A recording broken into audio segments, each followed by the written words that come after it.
सम्मानित साथियों, नमो बुद्धाय, जय भीम। हमेशा की भांति एक बार पुनः हम लेकर आ गए हैं डॉक्टर अंबेडकर संदेश। डॉक्टर अंबेडकर संदेश के माध्यम से नियमित तौर पर हम लाते हैं बाबा साहब का क्रांतिकारी भाषण। बाबा साहब के इस भाषण में आज हम बताने वाले हैं, आवाज़ का ऑफिशियल यूट्यूब चैनल के माध्यम से आपको नियमित डॉक्टर अंबेडकर संदेश जो मिलता है, उसी क्रम में आज बाबा साहब को जो स्पीच लेकर हम उपस्थित हुए हैं वो बाबा साहब ने दिया था 28 अक्टूबर 1932 को। आज के डॉक्टर अंबेडकर संदेश में बाबा साहब बहुत बड़ी बात कहते हैं। जनरली तौर पे आपने देखा होगा, बहुत सारे लोग ये बात कहते हैं कि बाबा साहब ने शिक्षा पर विशेष बल दिया, लेकिन आखिर बाबा साहब का वो कौन सा भाषण है, वो कौन सा स्पीच है जिसमें बाबा साहब शिक्षा पर विशेष बल देते हैं? ऐसा ही आज का डॉक्टर अंबेडकर संदेश है। यदि आप जानना चाहते हैं कि बाबा साहब ने शिक्षा के बारे में, शिक्षा प्राप्त करने के बारे में कैसे और किस तरह से बल दिया, आज के डॉक्टर अंबेडकर संदेश को स्किप मत कीजिएगा। सम्मानित साथियों, ऐसे वीडियोज, ऐसे भाषण बाबा साहब के समाज का मार्गदर्शन करने के लिए बहुत ही उपयोगी साबित होते हैं। जब कभी आप किसी गांव में मीटिंग करने जाएं, मोहल्ले में मीटिंग करें या समाज के बीच अपना स्पीच दें, तो बाबा साहब के ऐसे स्पीचेस से बहुत ही सटीक जानकारी मिलती है। क्योंकि हम बाबा साहब डॉक्टर भीमराव अंबेडकर संपूर्ण वाङ्मय से लेकर बाबा साहब का स्पीच उपस्थित होते हैं, ऐसे में इससे ज़्यादा सटीक बात क्या हो सकती है? इससे ज़्यादा सटीक बाबा साहब का जो स्पीच है वो आखिर क्या हो सकता है, जिसे भारत सरकार ने प्रकाशित किया हो? भारत सरकार के सामाजिक अधिकारिता मंत्रालय के अंबेडकर प्रतिष्ठान द्वारा ये प्रकाशित बाबा साहब डॉक्टर अंबेडकर संपूर्ण वाङ्मय है, और इसी से लेकर उपस्थित हो चुके हैं हम आज का डॉक्टर अंबेडकर संदेश। आज का डॉक्टर अंबेडकर संदेश शुरू करने से पहले हम आपसे निवेदन करेंगे कि इस वीडियो के अंत में पूछा जाएगा एक महत्वपूर्ण प्रश्न। उस महत्वपूर्ण प्रश्न का देना होगा आपको जवाब इसी कमेंट बॉक्स में। सम्मानित साथियों, यदि आप पहली बार हमारे इस चैनल पर हैं, आवाज़ का ऑफिशियल यूट्यूब चैनल पर, तो चैनल को सब्सक्राइब जरूर कर लीजिए। ये हमारा आपसे विनम्र अनुरोध है। साथ ही साथ डॉक्टर अंबेडकर संदेश को जन जन तक पहुंचाने के लिए इसे शेयर जरूर कीजिएगा। और हम आपको बता दें, ये बाबा साहब का स्पीच जो कि प्रसारित किया जा रहा है, हमेशा की भांति आज भी स्थान Buddha Bodhisattva Ambedkar international centre, BBIC Sarnath Varanasi, राज्य उत्तर प्रदेश, देश भारत के सौजन्य से 5 सितंबर शिक्षक दिवस की हार्दिक शुभकामनाएं, मंगल कामनाएं प्रेषित करते हुए आज का डॉक्टर अंबेडकर संदेश लेकर हम उपस्थित हो चुके हैं। अपने ज्ञान रूपी प्रकाश से विद्यार्थियों के जीवन को आलोकित करने वाले शिक्षक एवं शिक्षिकाओं की महिमा में उनके अभिनंदन वंदन करते हुए आज का जो विषय है वो हम आपको बता दें। बाबा साहब कहते हैं कि परंपरा से चले आ रहे कामों को छोड़कर शिक्षा पाने की कोशिश करें। ये बात बहुत बड़ी बात बाबा साहब कहते हैं। बाबा साहब डॉक्टर अंबेडकर संपूर्ण वाङ्मय खंड 363 से 364 तक का स्पीच बाबा साहब का आज हम उपस्थित हो चुके हैं लेकर। शुक्रवार दिनांक 28 अक्टूबर 1932 के दिन मुंबई के अपोलो बंदरगाह में सर कावड़जी जहांगीर हॉल में अस्पृश्य वर्ग के नेता डॉक्टर PG सोलंकी की अध्यक्षता में हुई थी। एक सभा में अखिल भारतीय अस्पृश्य वर्ग के नेता बाबा साहब डॉक्टर अंबेडकर साहब को आमंत्रित किया गया था। इस सभा में उन्हें मुंबई के ऋषि समाज की ओर से मान पत्र दिया जाना था। सभा की जगह पर व्यवस्था ठीक ठाक रखने के लिए समता सैनिक दल के स्वयंसेवक उपस्थित थे। मान पत्र को स्वीकार करने के बाद बाबा साहब डॉक्टर भीमराव अंबेडकर ने कहा, ये मान पत्र केवल मुझे ही अकेले को दिया जा रहा है, इस बात के लिए मैं क्षमा प्रार्थी हूँ। अछूत वर्ग का जो भी काम हो रहा है वह सब केवल मुझ अकेले से हो रहा है। ये किसी का कहना है तो ये झूठ होगा। इस काम के लिए जितना श्रेय आप मुझे दे रहे हैं उससे ज़्यादा श्रेय डॉक्टर सोलंकी और मेरे साथ काम करने वाले लोगों को दिया जाना चाहिए। डॉक्टर सोलंकी मेरे साथ काम करते हैं। पिछले 3 सालों में मैंने काउंसिल में कुछ भी काम नहीं किया है, लेकिन डॉक्टर सोलंकी साहब ने काउंसिल में अस्पृश्य वर्ग की बहुत मदद की है। पुणे में हिंदू नेताओं के साथ हमारी जो बातचीत हुई उस दौरान भी डॉक्टर सोलंकी ने मेरी बहुत मदद की है। ये उनका बड़प्पन है कि जो मानपत्र उन्हें दिया जा रहा था वह मुझे दिया जाना चाहिए, ऐसा उन्होंने इस सभा के आयोजकों से कहा है। आखिर मैं आप लोगों से यही कहना चाहता हूं कि पुणे में हिंदू नेताओं के साथ जो अनुबंध हुआ उसके अनुसार हमारा जो भी फायदा हुआ है उसका उपयोग हमारे लोग कैसे करवा लेंगे, ये मेरी समझ में नहीं आ रहा है। संसार में मानव को जो सुख दुख भोगना पड़ता है वह सब ईश्वर की इच्छा के अनुसार ही होता है। अपनी दरिद्रता अपने ही लिए बनी है, ऐसा लोग मानते हैं। इसके लिए मैं सभी लोगों से कहना चाहता हूं कि इस तरह अपने आप को नीच मानने की आदत छोड़ दें। एक बात ध्यान में रखें कि राजनीतिक क्षेत्र में जो ये बड़ा बदलाव हुआ है उसे उच्च वर्ण के हिंदू लोगों को स्वीकार नहीं है। इनकी नज़र में इसकी कोई कीमत नहीं है। वे लोग इस देश के राज्यकर्ता बने हैं, उसके लिए फिर हिंदू लोगों की गुलामी में हमें जकड़ने की स्थिति नहीं आएगी।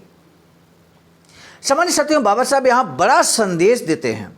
समाज को ये बताने की ज़रूरत है कि बाबा साहब इस बात को कहते हैं कि हम अपना परंपरागत कार्य को छोड़ दें और ऐसा कार्य करें जिससे मान सम्मान स्वाभिमान बना रहे। और ये जो हम लोग सोचते हैं कि ये जो नीचता है, अछूतपन है, ये तो भाग्य की देन है, और इस तरह की सोच हमें अपने अंदर नहीं रखनी है। अपने आप को नीच मानने की आदत छोड़ दें, ये बात बाबा साहब कहते हैं।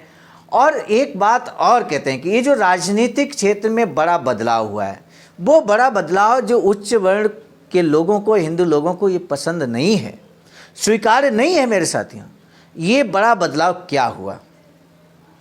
राजनीति में पहले अस्पृश्य लोग चुनाव नहीं लड़ सकते थे, वोट नहीं कर सकते थे, मतदान का बिल्कुल अधिकार नहीं था।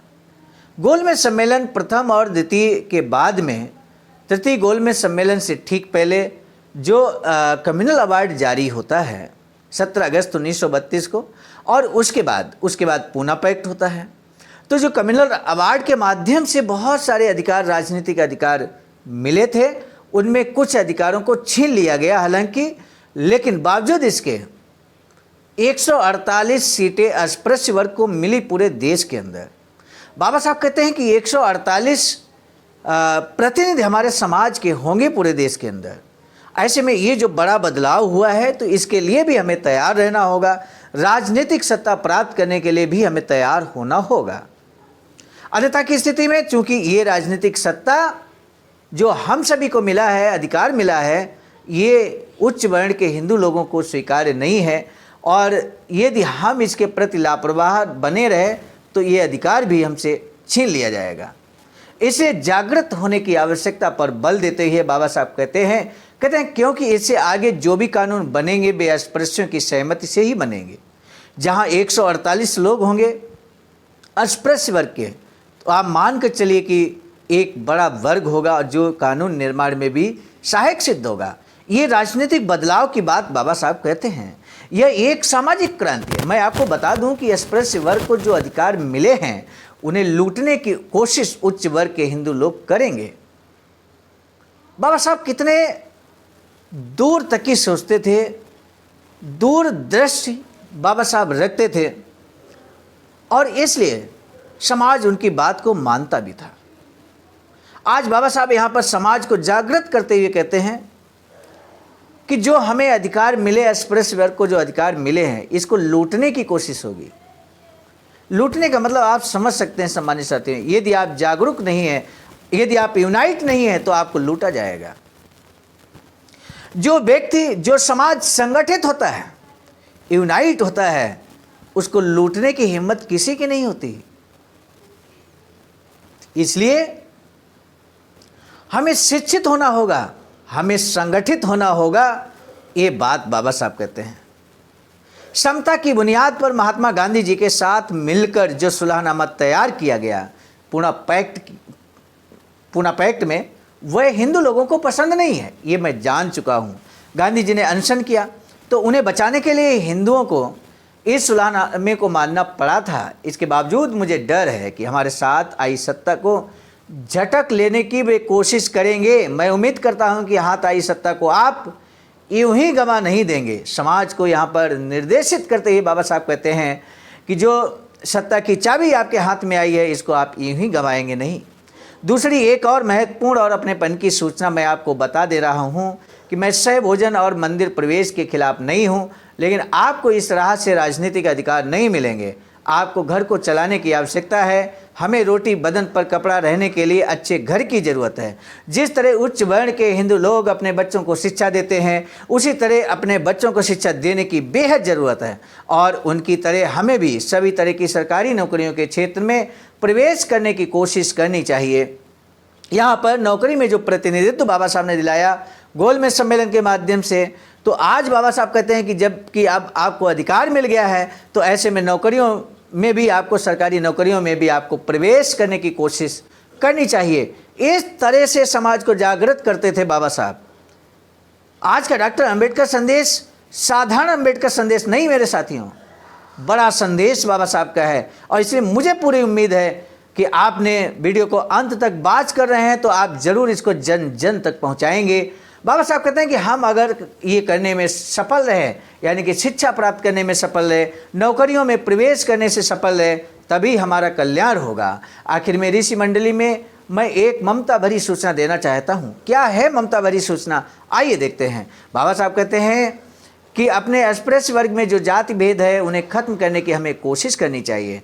अस्पृश्यों में सामाजिक सुधार की कोशिशें करनी चाहिए। बुनियाद मजबूत हो तो घर लंबे समय तक टिका रहता है। ऋषि समाज अस्पृश्य वर्ग की बुनियाद है, इसलिए उनका कार्य अस्पृश्य वर्ग के लिए आदर्श रूप होना चाहिए। ऋषि समाज यदि घोषणा कर दे कि न हम किसी जाति छोटी जात के हैं और न हम किसी ऊंची जात के हैं, तो अस्पृश्य वर्ग में बहुत जल्द सुधार होने लगेगा। दूसरी बात यह है कि उच्च वर्ण के लोगों ने हमें ये सोचने की आदत डाल रखी है कि पीढ़ी दर पीढ़ी भंगी मेहतर का काम करना हमारा ही काम है। इसी वजह से हमारी मानसिकता मनोवृत्ति ऐसी हुई है। लेकिन मैं आपको साफ साफ बता देता हूं कि हमारी ऐसी मानसिकता बनने के लिए हमारी आर्थिक स्थिति ही जिम्मेदार है। भंगी का काम पीढ़ी दर पीढ़ी करने वालों को अब ये काम करना छोड़ देना चाहिए। अच्छी शिक्षा हासिल करनी चाहिए।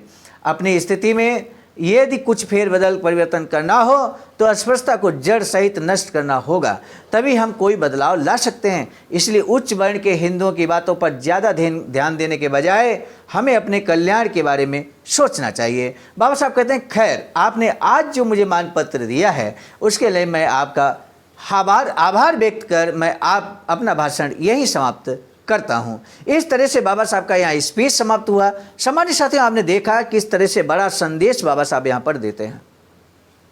समाज को शिक्षित होने पर बल देते हैं बाबा साहब। समाज को ये कहते हैं कि उसको अपनी सरकारी नौकरी में प्रवेश करने की कोशिश करनी चाहिए। समाज को ये भी बाबा साहब कहते हैं कि अपना परंपरागत कार्य छोड़ने की आदत डालें और मान सम्मान स्वाभिमान भरी जिंदगी को जिएं। बाबा साहब ने एक सबसे बड़ा जो कार्य किया वो स्वाभिमान से जिंदगी को जीना सिखाया। ये सबसे बड़ा संदेश बाबा साहब का है। सामान्य साथियों, आज का पहला प्रश्न, सामाजिक क्रांति क्या है और अस्पृश्य वर्ग के अधिकार कौन लूटने की कोशिश कर रहा है और क्यों। दूसरा प्रश्न है, डॉक्टर भीमराव अंबेडकर साहब ने अस्पृश्यों को कल्याण के लिए कौन सा मार्ग बता दिया है, उस मार्ग को आपको बताना है। सामान्य साथियों, पूरा वीडियो अगर आपने ध्यान से वॉच किया है तो इन क्वेश्चंस का आंसर बहुत आसानी से आप दे सकते हैं। यदि आप कहीं स्किप कर गए हैं तो दोबारा वीडियो को देखकर कम से कम 2 प्रश्नों में से किसी एक का जवाब जरूर दीजिएगा। सामान्य साथियों, हमें इंतजार रहेगा आपके इस प्रश्न का जवाब का। निश्चित रूप से हम बेसब्री से इंतजार करते हैं आपके प्रश्न के जवाब का। सामान्य साथियों, आज का डॉक्टर अंबेडकर संदेश समाप्त करने से पहले हम आपको बता दें कुछ इस तरह का वैचारिक सेंटर निर्माणाधीन है। बाबा साहब की अधूरी इच्छा के अनुरूप ही अखिल भारतीय अनुसूचित जाति जनजाति कर्मचारी कल्याण एसोसिएशन आवाज का नई दिल्ली के द्वारा इस तरह का वैचारिक सेंटर निर्माणाधीन है। पूरे देश के बुद्धिजीवी ऐसा वैचारिक सेंटर हो जहां एकत्र हों, ऐसा बाबा साहब चाहते थे। बाबा साहब की इच्छा के अनुरूप ही ये वैचारिक सेंटर निर्माणाधीन है। 14,000 स्क्वायर फीट जमीन परचेज कर ली गई सारनाथ वाराणसी राज्य उत्तर प्रदेश में। SBI account number IFC code यहाँ पर दिया गया है। बहुजन बोधि समाज संघर्ष समिति जो कि आवाज का की अनुसांगिक संगठन है, इसके नाम से ही अकाउंट है। आप अपना अमूल्य योगदान इस अकाउंट में कर सकते हैं। आज का डॉक्टर अम्बेडकर संदेश कैसा लगा ये जरूर बताइएगा। साथ ही साथ हम आपको बता दें आज का डॉक्टर अम्बेडकर संदेश हम लेकर आए थे मिशन नायक बुद्ध मित्र मुसाफिर सर राष्ट्रीय महासचिव आवाज का नई दिल्ली की प्रेरणा में, और साथ ही साथ संकलन करता में परम आदरणीय विजय कुमार बौद्ध जी, प्रांतीय कोषाध्यक्ष आवाज का बिहार।